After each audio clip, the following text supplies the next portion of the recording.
You know, we stand today, where we stand was not sacred ground on June the 5th.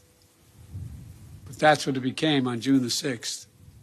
The Rangers who scaled this cliff didn't know they would change the world, but they did. I've long said that history has shown that ordinary Americans can do extraordinary things when challenged. There's no better example of that in the entire world than right here at Pointe Du Hoc. Rangers from farms and cities in every part of America, from homes that didn't know wealth and power. They came to a shoreline that none of them would have picked out on a map. They came to a country many of them had never seen, for a people they had never met. But they came. They did their job. They fulfilled their mission. And they did their duty. They were part of something greater than themselves. They were Americans.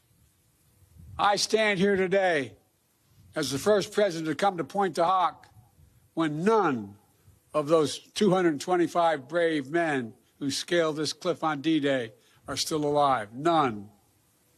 But I'm here to tell you that with them gone, the wind we hear coming off this ocean will not fade. It will grow louder as we gather here today. It's not just to honor those who showed such remarkable bravery on that day, June 6, 1944. It's to listen to the echoes of their voices, to hear them, because they are summoning us, and they're summoning us now. They ask us, what will we do? They're not asking us to scale these cliffs, but they're asking us to stay true to what America stands for. They're not asking us to give or risk our lives, but they are asking us to care for others in our country more than ourselves. They're not asking us to do their job. They're asking us to do our job, to protect freedom in our time, to defend democracy, to stand up aggression abroad and at home, to be part of something bigger than ourselves. My fellow Americans, I refuse to believe, I simply refuse to believe that America's greatness is a thing of the past. I still believe there's nothing beyond our capacity in America when we act together.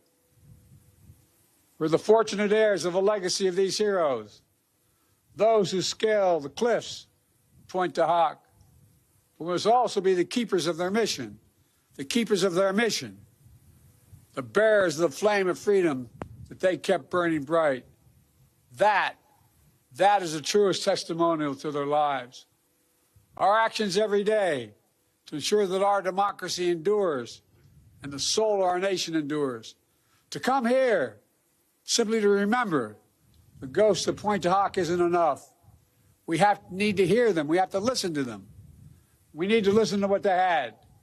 We need to make a solemn vow to never let them down. Thanks for watching. Stay updated about breaking news and top stories on the NBC News app or follow us on social media.